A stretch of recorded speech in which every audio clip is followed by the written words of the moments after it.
Hey guys, John here. In this video I take my back seat cushion out of the car to see how the motor sounds when I accelerate from 30 miles per hour all the way up to 90 miles per hour. So this 2019 rear-wheel drive Tesla Model 3 is capable of 283 horsepower peak power and 450 Newton-meter peak torque.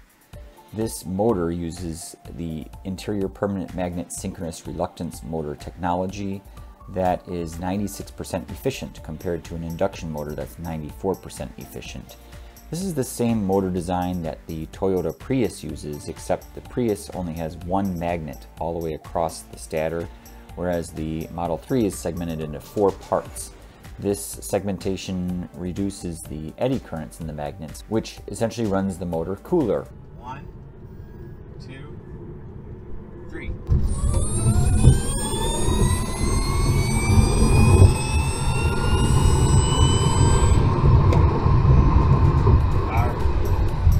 If you enjoyed this video, smash that like button and hit subscribe. I really appreciate it.